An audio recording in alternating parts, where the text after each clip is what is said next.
महामहिम राष्ट्रपति doctor APJ Abdul Kalam के हाथों आपको पद्मश्री सम्मान से नवाजा गया।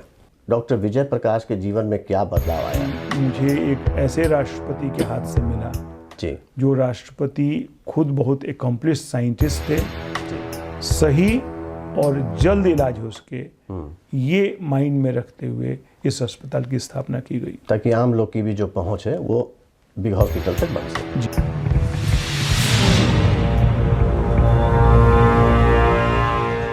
नमस्कार, आउटलुक इनिशिएटिव के इस खास कार्यक्रम खास मुलाकात में आप तमाम दर्शकों का बहुत बहुत स्वागत है और मैं हूं दिनेश आनंद।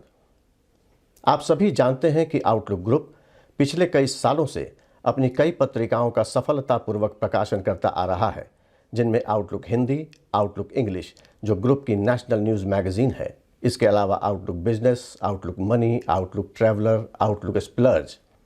और इन तमाम पत्रिकाओं को आप तमाम पाठकों का वर्षों से प्यार, सहयोग, समर्थन मिलता रहा है। इसके लिए हम आप सभी का आभार व्यक्त करते हैं। पिछले कुछ सालों में सोशल मीडिया की बढ़ती ताकत से इनकार नहीं किया जा सकता। देश दुनिया के लाखों कार्यक्रम आज इन प्लेटफॉर्म्स पे सफलतापूर्वक संचालित हो रहे हैं और इसको देखते हुए आउटलुक ग्रुप ने सोशल मीडिया प्लेटफॉर्म पे कदम रखने का मन बनाया है। तो आइए आज के अपने विशेष मेहमान से हम आपका परिचय करवा दें। पटना मेडिकल कॉलेज एवं अस्पताल के गैस्ट्रोएंटरोलॉजी विभाग के अध्यक्ष, बिग हॉस्पिटल पटना के चेयरमैन, समाज सेवी, पद्मश्री डॉक्टर विजय प्रकाश सिंह। डॉक्टर साहब, आपका इस कार्यक्रम में बहुत बहुत स्वागत है। सबसे पहला एक सवाल, चूँकि आप जानते हैं हमारा ये जो कार्यक्रम आज हम कर रहे हैं, शूट कर रहे हैं, ये सोशल मीडिया प्लेटफॉर्म पर ही जाएगा, तो सोशल मीडिया को आप किस नज़र से देखते हैं? सोशल मीडिया का अपना बहुत महत्व है और पिछले कुछ वर्षों में या लगभग एक दशक में यह एक बहुत ही सशक्त माध्यम के रूप में उभरा है जी, अपने संवाद संप्रेषण के लिए और एक दूसरे लोग से जुड़ने के लिए जी, और इसके महत्व को नकारा नहीं जा सकता। बहुत सारे काम आजकल सोशल मीडिया प्लेटफॉर्म पे होते हैं जिसमें जल्दी से जल्दी आप अपनी भावनाओं से, व्यक्तिगत रूप से अन्य लोगों से बहुत असरदार तरीके से जुड़ जाते हैं। जी। डॉक्टर साहब, आपका जन्म बिहार के बांका में हुआ और काफ़ी वक्त आपने कहलगांव में भी बिताया। शुरुआती दिनों में आपका जो वक्त था वो काफ़ी संघर्ष और तकलीफ़ों के दौर से गुजरा और जहाँ तक हमारी जानकारी है कि आपके पिता जो बिहार पुलिस में सब इंस्पेक्टर हुआ करते थे और सेवा में रहने के दौरान ही उनका स्वर्गवास हो गया था। तो हम समझते हैं कि ये जो दौर था आपके और आपके परिवार के लिए काफ़ी तकलीफ़ों भरा था। जैसा कि आपने सही कहा, जन्म मेरा बांका में हुआ था जी। उसकी कोई याददाश्त तो मेरे जहन में नहीं है जी। उसके बाद चूँकि पिताजी की ट्रांसफरेबल सर्विस थी जी। तो पढ़ाई की निरंतरता बनी रहे, इसलिए ऐसा निर्णय लिया गया कि हम लोग कहलगांव में, जहाँ प्राइमरी एजुकेशन और सेकेंडरी एजुकेशन की कुछ संतोषप्रद व्यवस्था थी, वहाँ रुक जाएं। और हम लोग वहीं रुक गए और कहलगांव में बिताया हुआ वक्त याद आता है और उससे बहुत मधुर यादें भी जुड़ी हुई हैं हमारी। वहाँ के स्कूलों में मेरी इनिशियल शिक्षा हुई, प्रारंभिक शिक्षा हुई। बड़ा परिवार था, 6 भाई बहन, ऐसा ही चलन था उस समय में, 6 भाई बहन हम लोग थे।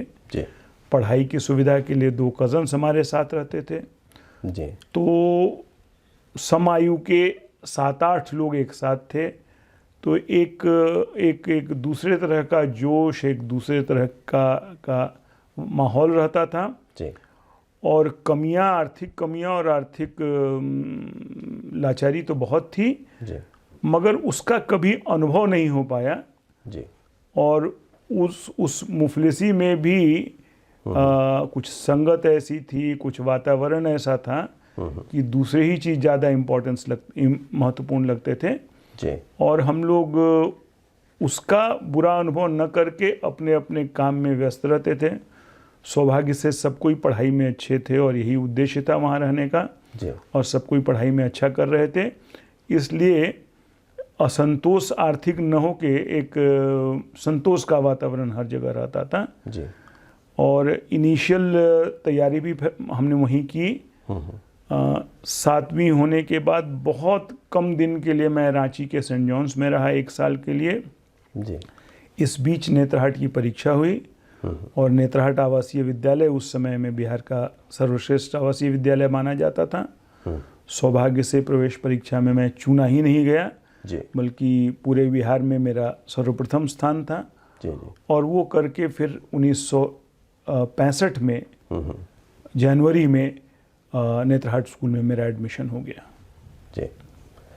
डॉक्टर साहब, हमारे कई ऐसे जानने वाले लोग हैं जो आपको भी जानते हैं और वो बताते हैं कि आप पढ़ाई में काफ़ी अच्छे थे और 1971 में जो आईएससी की परीक्षा आयोजित हुई थी उसके आप टॉपर भी थे। इसके अलावा पीएमसीएच से एमबीबीएस की डिग्री के साथ 1978 में आप सर्वश्रेष्ठ स्नातक के रूप में भी चुने गए और आपको सम्मानित भी किया गया। मध्यम वर्गीय परिवार में जैसा कि आप जानते हैं कि शिक्षा पर बहुत जोर रहता है और ऐसा रहता है कि आपके सर्वाइवल के लिए जी शिक्षित होना और एकेडमिकली एक्सेल करना बहुत ज़रूरी होता है। जी बिल्कुल। और पिताजी से अलग रहने का कहलगांव में मूल भाव ही यही था कि हम लोग सब पढ़ें।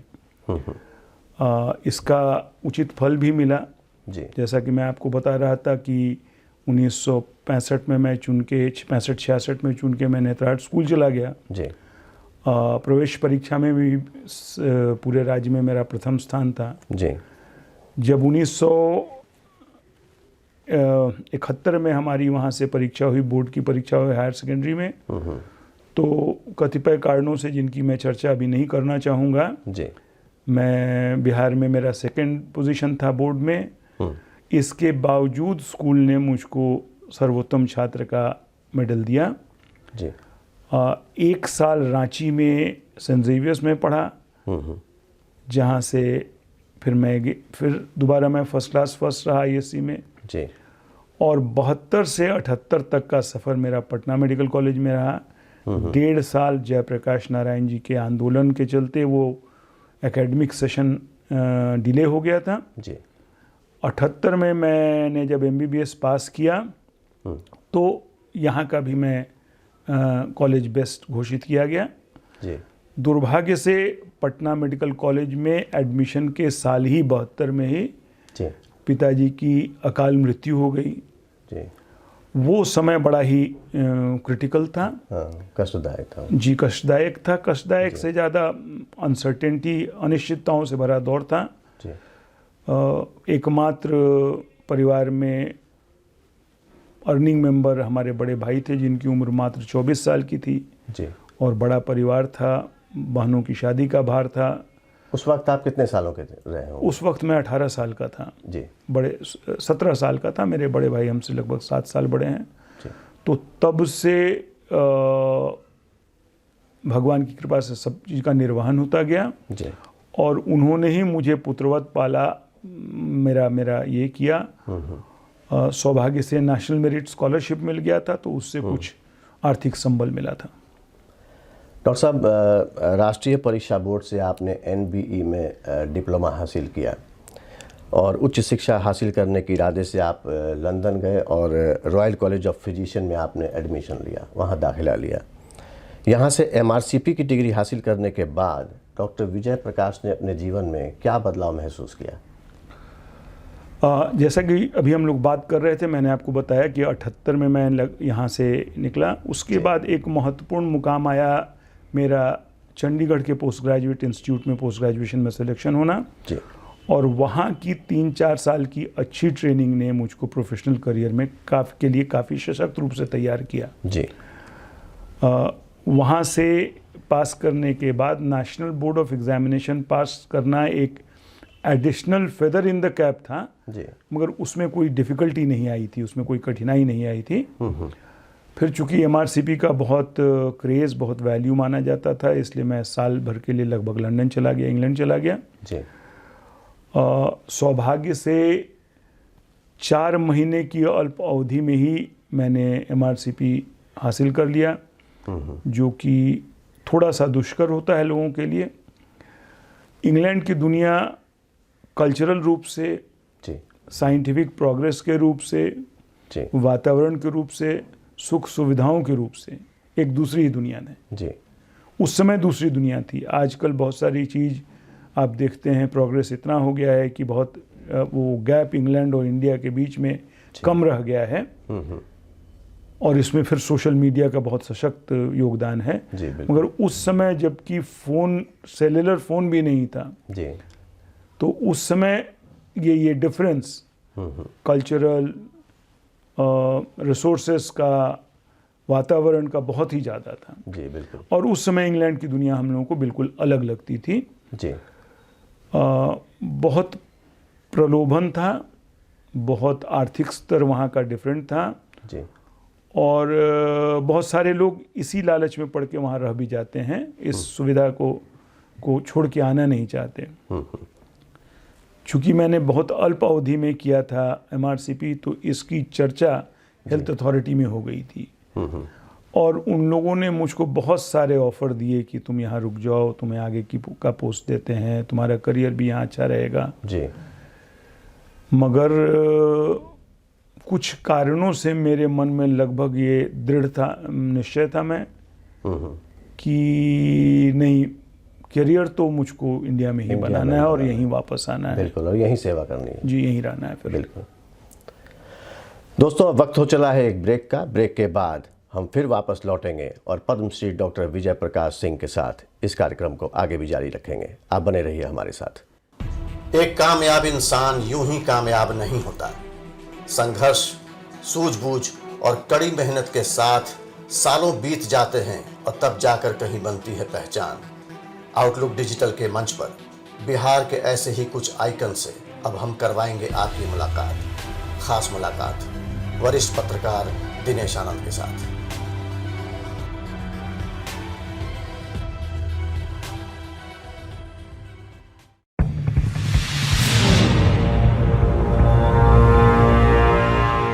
ब्रेक के बाद आप तमाम दर्शकों का एक बार फिर से बहुत बहुत स्वागत है। और आज हमारे साथ मौजूद हैं पटना मेडिकल कॉलेज एवं अस्पताल के गैस्ट्रोएंटरोलॉजी विभाग के अध्यक्ष, बिग हॉस्पिटल पटना के chairman Padmashri doctor Vijay Prakash Singh. Doctor साहब, आपके करीब 20 शोध पत्र राष्ट्रीय और अंतर्राष्ट्रीय पत्रिकाओं में प्रकाशित हुए हैं अब तक। इसके बारे में हम आपसे जानना चाहेंगे। शोध का जहाँ तक सवाल है, तो यहाँ मैं एक बात बहुत स्पष्ट करना चाहूँगा जी कि बहुत हाई लेवल या वर्ल्ड क्लास शोध की सुविधा अभी हम लोगों के पास उपलब्ध नहीं है। इसके बावजूद, इन सब कंस्ट्रेंट्स के बावजूद, जितना संभव होता है हम लोग इसमें समय देने की कोशिश करते हैं जी। और कुछ कंपल्शन भी है, क्योंकि आप अब जो नियामक संस्था है उन्होंने यह आवश्यक कर दिया है कि आप 2 शोध पत्र प्रकाशित कीजिए, तभी आप आगे जा सकते हैं। अच्छा। और कुछ हम लोगों का एकेडमिक बैकग्राउंड भी रहा है, इसलिए समय समय पर कुछ शोध पत्र हमने लिखा, कुछ में कंट्रीब्यूट किया, कुछ में सपोर्ट किया जी। और सौभाग्य से फिर वही कि उसमें काफ़ी शोध पत्रों की पहचान नेशनल और इंटरनेशनल जर्नल में की गई है। डॉक्टर साहब, 20 वर्षों तक PMCH में स्नातकोत्तर शिक्षक के रूप में आपने अपनी सेवाओं के दौरान 40 से अधिक शोध कार्यों पर अपना पर्यवेक्षण किया। इसके बारे में हमारे दर्शक आपसे जानना चाहते हैं। 1990 में मैं पटना मेडिकल कॉलेज में सहायक प्राध्यापक के रूप में बहाल हुआ। कालांतर में सह प्राध्यापक और प्राध्यापक बना। जी। जब आप सह प्राध्यापक हो जाते हैं तो आपको पोस्ट ग्रेजुएट स्टूडेंट्स दिए जाते हैं जिनको आप रिसर्च के लिए गाइड करते हैं। जी। तो उस क्रम में 2 से 3 पोस्ट ग्रेजुएट स्टूडेंट्स को लगातार गाइड करना पड़ा जी। और ये समय जो लगभग 18-20 सालों का रहा, इसमें 40 शोध पत्रों का, लगभग 40 से ज़्यादा शोध पत्रों का मैं पर्यवेक्षक रहा जी। ये मेरी एक ड्यूटी थी। इसके अलावा मरीज देखने का काम, जिसको कि क्लिनिकल वर्क हम लोग बोलते हैं, और टीचिंग का काम भी होता है जी। और मेरा सबसे स्ट्रॉन्ग एरिया या सबसे जिसमें मुझे ज़्यादा रुचि थी जी। वो पढ़ाने में, और सौभाग्य से सबसे अच्छा रिस्पॉन्स भी वहीं मिलता था।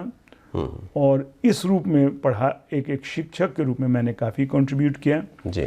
मुझे आज अगर कोई पूछे कि मुझे अपने करियर में सबसे ज़्यादा क्या पसंद आया जी। तो मेरा रोल शिक्षक के रूप में मुझे बहुत पसंद आया। शिक्षक के रूप में जी। जी। डॉक्टर साहब, आपके परिवार में कौन कौन है?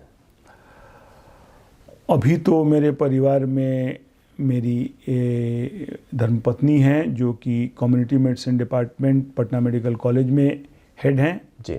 मेरा बड़ा बेटा है रवि जो हमारे साथ ही रहता है जी।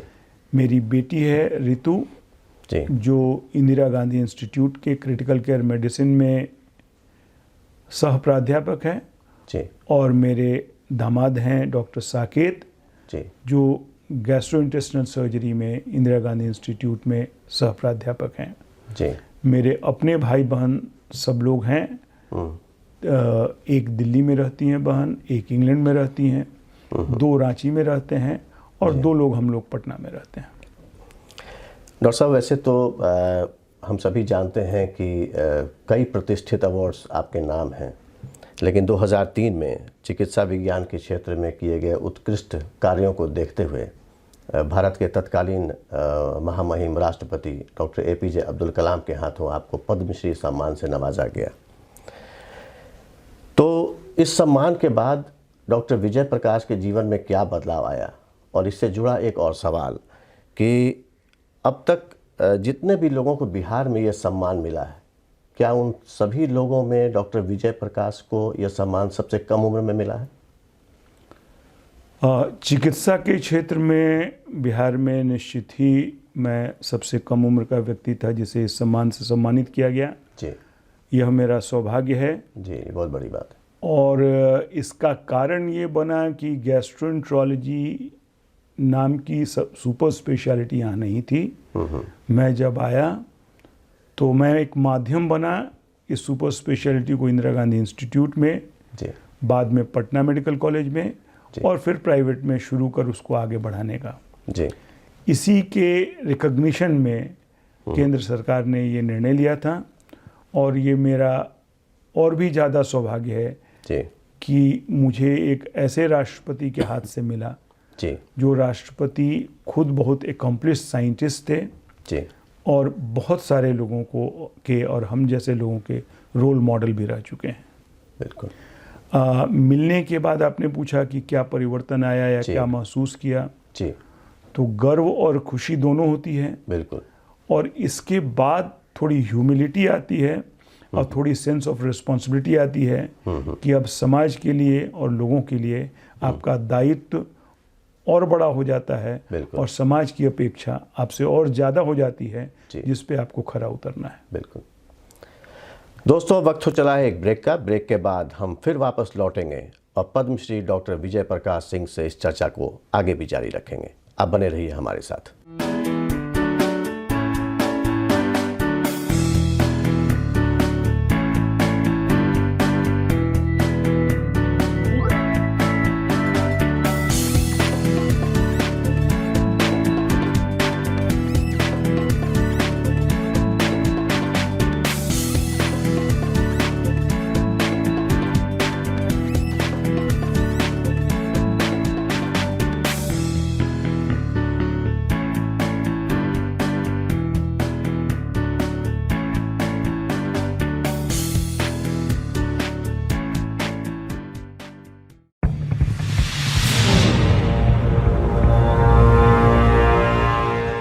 ब्रेक के बाद आप तमाम दर्शकों का एक बार फिर से बहुत बहुत स्वागत है। और आज हमारे साथ मौजूद हैं पटना मेडिकल कॉलेज एवं अस्पताल के गैस्ट्रोएंटरोलॉजी विभाग के अध्यक्ष, बिग हॉस्पिटल पटना के chairman Padmashri doctor Vijay Prakash Singh. Doctor साहब, चिकित्सा जगत में भी कई लोग ऐसे हैं और आम लोग जो आपको नज़दीक से जानते हैं, वो लोग उनका ये कहना है कि जो चिकित्सा जगत का सर्वाधिक प्रतिष्ठित अवार्ड डॉक्टर BC राय नेशनल अवार्ड जो है वो आपको दिया जाना चाहिए। इस पर आप क्या कहेंगे? देखिए, अवार्ड दिया जाना चाहिए इसके लिए मैं तो कुछ नहीं कह सकता जी। लगता है कि होना चाहिए था जी। और मिले तो भी ठीक रहेगा, आदमी को खुशी का अनुभव होगा ही होगा। क्यों नहीं मिला और क्या कारण है अभी तक डिले के, तो ये चर्चा का विषय लग नहीं रहा है अभी। मगर जब भी मिले, देर मिले सवेर मिले, तो चिकित्सक के रूप में बीसीआई अवार्ड पाकर आदमी सम्मानित जरूर महसूस करेगा। इस सवाल का तात्पर्य डॉक्टर साहब ये था कि चिकित्सा जगत में बिहार के कई चिकित्सकों को यह सम्मान पहले मिला है, और ख़ास करके डॉक्टर विजय प्रकाश आज बिहार में चिकित्सा जगत में जिस मुकाम पे हैं, खड़े हैं, तो लोगों की एक उम्मीद रहती है आपसे कि यह सम्मान भी आपको मिलना चाहिए। पद्मश्री सम्मान तो आपको मिला ही है, और अपने आप में वो बहुत बड़ा सम्मान था, और ख़ास करके भारत के महामहिम राष्ट्रपति डॉक्टर APJ अब्दुल कलाम के हाथों, जैसा कि अभी आपने कहा, यह एक बहुत बड़ी बात थी। लेकिन लोगों की उम्मीदें ये रहती हैं, जो आपके भी चाहने वाले हैं, और हमारे भी कई ऐसे दर्शक हैं जिन्होंने हमसे ये प्रश्न भी किया था, और उनका ये प्रश्न है जो मैं आपसे कर रहा हूँ। इसका तकनीकी कारण मैं ये सोचता हूँ कि ये शायद हो सकता है कि इसके लिए नॉमिनेशन एक जटिल प्रक्रिया है, और उसमें इन्वॉल्वमेंट की काफ़ी ज़रूरत होती है जी। और उस प्रक्रिया से गुजरने की या शुरुआत करने की का कभी मौका नहीं मिला, या कभी कभी हुआ नहीं जी। और एक कैटेगरी में अवार्ड है जो स्वतः दिया जाता है, तो वो उम्र के बहुत दूसरे मुकाम पे दिया जाता है, और बहुत सारे लोगों को पोस्थमस भी दिया जाता है। तो उसके लिए तो अभी समय बचा है, मगर बाकी की थोड़ी प्रक्रिया जटिल है, और कभी ऐसी शुरुआत हो नहीं पाई, बस यही कहा जा सकता है। डॉक्टर साहब, आप गैस्ट्रोएंटरोलॉजी से संबंधित कई संस्थाओं से सक्रिय रूप से जुड़े हैं, जिनमें Indian society of gastroenterology, society of gastrointestinal endoscopy of India और इंडियन सोसाइटी ऑफ गैस्ट्रोएंटरोलॉजी के बिहार चैप्टर के सचिव और अध्यक्ष भी रहे हैं। तो इन सभी संस्थाओं में आपकी क्या भूमिका है? इंडियन सोसाइटी ऑफ गैस्ट्रोएंटरोलॉजी हम लोगों की मूल संस्था है जी, जो पूरे भारत के गैस्ट्रोएंटरोलॉजिस्ट जो होते हैं वो उसके सदस्य होते हैं। उस बहुत शुरू में ही मैं इससे जुड़ा, और 1986 में जी हमने ऑल इंडिया कॉन्फ्रेंस यहाँ कराया था इंडियन सोसाइटी ऑफ गैस्ट्रोएंटरोलॉजी का जी। उसका एक बिहार चैप्टर का हम लोगों ने क्रिएशन किया था जी, और मैं उसके संस्थापक सदस्यों में था जी। तब से लेकर अभी तक वो संस्था चलती आ रही है। और किसी या इंडियन सोसाइटी ऑफ गैस्ट्रोएंटरोलॉजी मूल संस्था लीजिए, या बिहार चैप्टर लीजिए, या सोसाइटी ऑफ गैस्ट्रोइंटेस्टाइनल एंडोस्कोपी लीजिए, तो इस संस्था का इन संस्थाओं का दो ही उद्देश्य होता है जी। पहला उद्देश्य होता है कि एक ऐसा प्लेटफॉर्म मिले जहाँ पे सभी तकनीकी विशेषज्ञ आके आपस में विचारों का आदान प्रदान कर सकें, और जो एक फ्रीक्वेंट इंटरवल पे सालाना 6 माह पे होता रहता है, बहुत नियमित रूप से चलता है। दूसरा इन संस्थाओं का उद्देश्य होता है कि लोगों में को पता चले, लोगों में जागृति आवे, और लोग पहचान कर सही स्पेशलिस्ट के पास जा सकें, और रोगों की जल्द पहचान हो और रोगों का सही रूप से इलाज हो सके, और इस विधा का विस्तार पूर्वक प्रचार प्रसार हो सके। तो जनता के बीच जाना, लोगों के बीच जाना, सेवाओं को सही रूप से पहुंचाना, ये दूसरा उद्देश्य होता है। और इसी दो उद्देश्यों पर ऐसी संस्थाएं चलती हैं। जी। डॉक्टर विजय प्रकाश सिंह से एक सवाल और कि आप association of physicians of India, Indian association of clinical medicine के भी आजीवन सदस्य हैं। तो ये जो दोनों संस्थाएं हैं जिनका हमने अभी जिक्र किया है, इनमें आपकी क्या भूमिका है, क्या रोल है आपका? गैस्ट्रोएंटरोलॉजी एक सुपर स्पेशलिटी हो गई, मूल ब्रांच मेडिसिन होता है, और जनरल फिजिशियन की संस्था association of physicians of India है। और फिर मैं यहाँ बता दूं कि association of physicians of India का मैं लाइफ मेंबर हूँ, और शायद राज्य में आज के दिन सबसे पुराना मेंबर हूँ। मैं पोस्ट ग्रेजुएट स्टूडेंट था तभी इसका मेंबर रह गया। और इन संस्थाओं का भी वही उद्देश्य है, वही ध्येय है जो गैस्ट्रोएंटरोलॉजी वाली संस्थाओं का गैस्ट्रोएंटरोलॉजी में है, इन संस्थाओं का जनरल मेडिसिन में होता है। इन संस्थाओं से शुरू में मैं काफ़ी एक्टिव रूप में जुड़ा रहा, और राज्य के विभिन्न विभागों में, विभिन्न स्थानों में हम लोगों ने कई कॉन्फ्रेंस किए। अब थोड़ी जब रिस्पॉन्सिबिलिटी बढ़ी है तो सब कुछ करना संभव नहीं होता। फिजिशियन वाली एक्टिविटी थोड़ी कम हो गई है, गैस्ट्रोएंटरोलॉजी के रूप में, गैस्ट्रोएंटरोलॉजिस्ट के रूप में एक्टिविटी थोड़ा ज़्यादा हो गई है। डॉक्टर साहब, एक सवाल ये है कि आप गैस्ट्रोएंटरोलॉजिस्ट हैं, बहुत सारे ऐसे लोग हैं, कई बार हमसे मुलाकात उनकी हुई तो बातचीत के क्रम में ये पता चलता है कि गैस्ट्रोएंटरोलॉजिस्ट का मतलब लोग समझते हैं कि पेट से संबंधित बीमारियों के जो डॉक्टर हैं वो हैं, लेकिन बहुत लोग इस गैस्ट्रोएंटरोलॉजी के अंदर में क्या क्या चीज़ें हैं इसके बारे में वो विस्तार से नहीं जानते हैं। हमारे कुछ दर्शक हैं आउटलुक के, जिन्होंने हमसे ये कहा था कि जब आप आएँ हमारे कार्यक्रम में तो हम आपसे ये पूछें ताकि आम जो लोग हैं वो इसको विस्तार से समझ सकें। इसको आसान भाषा में कैसे समझाएंगे आप? पेट के अंदर जो भी अंग हैं जी, ब्रॉडली आप स्पेशलिटी के पॉइंट ऑफ व्यू से उसको दो भाग में बांट सकते हैं। जी, किडनी, जी, यूरिन को कलेक्ट करने का जो सिस्टम है और यूरिन को एक्सक्रीट करने का जो सिस्टम है, जी, ये नेफ्रोलॉजिस्ट और यूरोलॉजिस्ट के डोमेन में आता है। जी, इसके अलावा पेट के अंदर जितने भी ऑर्गन्स हैं, या वो हॉलो ऑर्गन हो या सॉलिड ऑर्गन हो, ये सारे गैस्ट्रोएंटरोलॉजिस्ट के डोमेन में आते हैं। जी, मतलब कि खाने के नली को लेकर, स्टमक को लेके, इंटेस्टिन, लार्ज एंड स्मॉल की सारी बीमारियां गैस्ट्रोएंटरोलॉजिस्ट के डोमेन में आती हैं। ये हॉलो ऑर्गन्स होते हैं, ट्यूब के जैसे ऑर्गन्स होते हैं। बिल्कुल। जो सॉलिड ऑर्गन्स होते हैं जिनकी बीमारियां हम लोगों के डोमेन में आती हैं, उनमें लिवर, गॉल ब्लैडर, पैंक्रियाज, ये मुख्य रूप से ऑर्गन है। जी। और लिवर की बहुत सारी बीमारियां जो जिसके रोकथाम के संबंध में या जिसके इलाज के संबंध में हम लोग अपना योगदान देते हैं। तो ये सारी बीमारियां जो है हम लोगों के एक गैस्ट्रोएंटरोलॉजिस्ट के कार्य क्षेत्र के अंदर आती हैं। मैं समझता हूं दर्शकों की अभी जो डॉक्टर विजय प्रकाश सिंह जी ने बताया गैस्ट्रोएंटरोलॉजी को लेकर के, ये बातें आपको समझ में आई होंगी।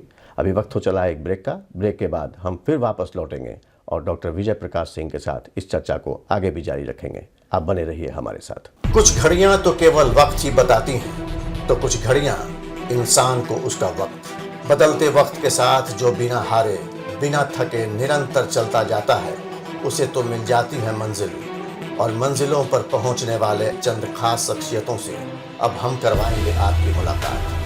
खास मुलाकात अब आउटलुक डिजिटल के मंच पर वरिष्ठ पत्रकार दिनेश आनंद के साथ।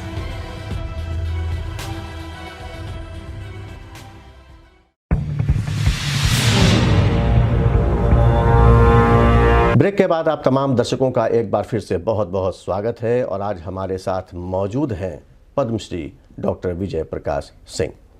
डॉक्टर साहब, पीजीआई चंडीगढ़ की स्थायी शैक्षणिक समिति, राष्ट्रीय परीक्षा की संचालन परिषद, भारत सरकार के स्वास्थ्य एवं परिवार कल्याण मंत्रालय की समिति के सदस्य, पटना विश्वविद्यालय में चिकित्सा संकाय और आर्यभट्ट ज्ञान विश्वविद्यालय के आप निर्वाचित सदस्य रहे।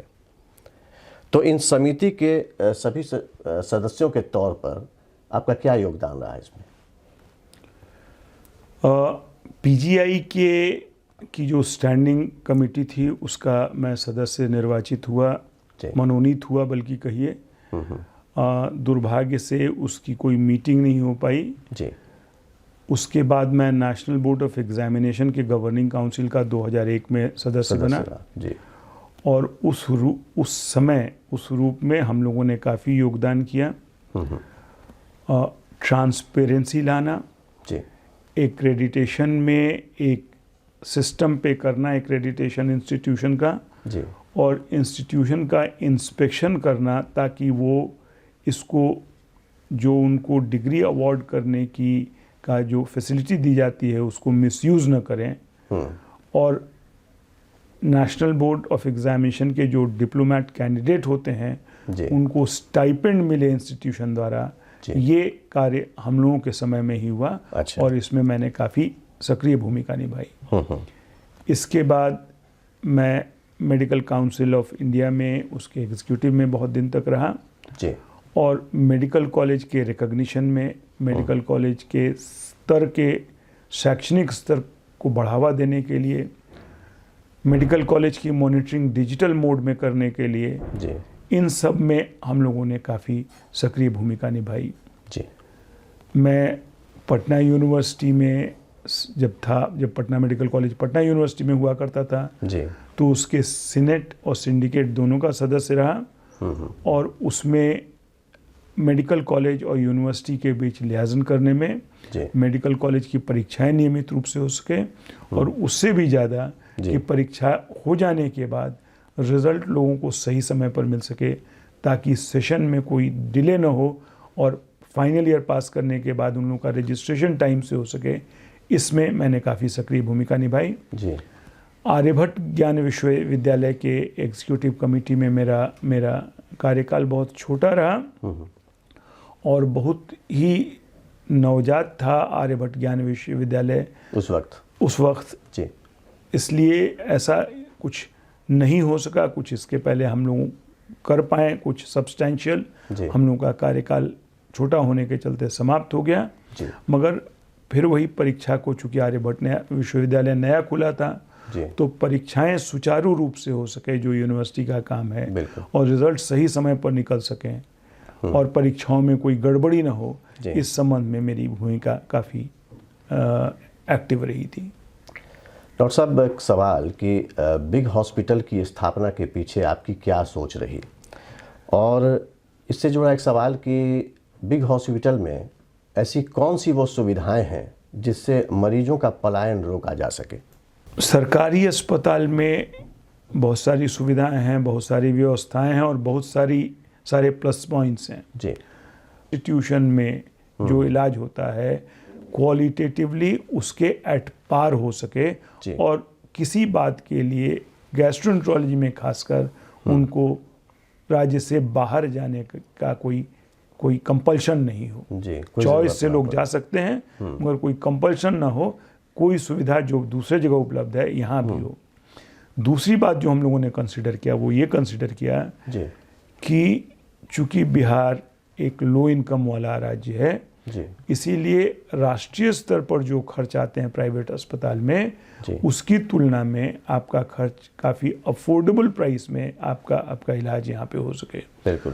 तो क्वालिटी नेशनल स्टैंडर्ड की, खर्च राज्य के स्तर का, इस दोनों को मिला के सही और जल्द इलाज हो सके ये माइंड में रखते हुए इस अस्पताल की स्थापना की गई ताकि आम लोग की भी जो पहुंच है वो बिग हॉस्पिटल तक बन सके। जी। डॉक्टर साहब, एक की बात कि इस हॉस्पिटल का नाम बिग हॉस्पिटल था लेकिन अब ये बिग अपोलो स्पेक्ट्रा के नाम से जाना जाता है, तो अपोलो के साथ आने से मरीजों को क्या फ़ायदा होगा और डॉक्टर विजय प्रकाश की अब क्या भूमिका है? देखिए, अस्पताल कोई भी चलता है तो एक मैन पावर मैनेज करना होता है, 200-250 का मैन पावर हो जाता है जी। और उसकी अपनी समस्याएं होती हैं, उसकी अपने तरीके होते हैं जी। तो मैनेजमेंट एक अलग ही विभाग हो जाता है। बिल्कुल। मेरा मुख्य काम मरीजों के संपर्क में रहना, उनको देखना, उनका इलाज करना है जी। तो क्लिनिकल काम एक होता है, मैनेजेरियल काम दूसरा होता है जी। अभी तक मैं डबल रोल कर रहा था, क्लिनिशियन भी था, मैनेजर भी था जी। उसमें परेशानी आ रही है? उसमें बहुत परेशानी आ रही थी, समय का बहुत अभाव हो जा रहा था। मेरा अपना जो कार्य है, क्लिनिकल कार्य, वो बाधित हो रहा था जी। और ये इसी को देख के ये निर्णय लिया गया कि मैनेजमेंट का काम मैनेजर्स को दिया जाए जी। तो इसके लिए टाई अप की बात उठी। बहुत सारे लोग टाई अप के लिए तैयार थे मगर ऐसा देखा गया, ऐसा एक साल के आपस में बातचीत के बाद ये मेरी समझ में बात आया कि अपोलो ग्रुप मैनेजमेंट देने के लिए बेस्ट ग्रुप मेरे लिए है और हमने इस अस्पताल के मैनेजमेंट के अपोलो ग्रुप को दे दिया है। इसके बाद से जो चेंजेस आए हैं, आप कह सकते हैं कि चूंकि मैनेजमेंट डेडिकेटेड मैनेजमेंट ग्रुप आ गया इसलिए 10% इलाज महंगा हो गया मगर साथ ही साथ ज़्यादा प्रोफेशनल मैनेजमेंट भी हो गया और ज़्यादा अस्पताल में एक स्मूथनेस भी आ गया। तो अपोलो ग्रुप के साथ जुड़ने से मेरा व्यक्तिगत भार कम गया, मैनेजमेंट स्मूथ हो गया, जी प्रोफेशनल हो गया। नेगेटिव साइड में है कि जी। थोड़ा सा 5-10% इलाज महंगा हो गया। और कहीं ना कहीं मरीजों को भी तो इसका फ़ायदा मिलेगा। जी जरूर मिलेगा, फास्टर इलाज होगा। दोस्तों, अब हमारे कार्यक्रम की समाप्ति का वक्त हो चला है। उम्मीद करता हूं आज का ये कार्यक्रम आपको पसंद आया होगा। अगर पसंद आया हो तो आप हमारे कार्यक्रम को लाइक करें, शेयर करें और हमारे चैनल को सब्सक्राइब करें। अगले एपिसोड में ऐसी ही किसी शख्सियत से हम फिर करवाएंगे आपकी मुलाकात। तब तक के लिए नमस्कार।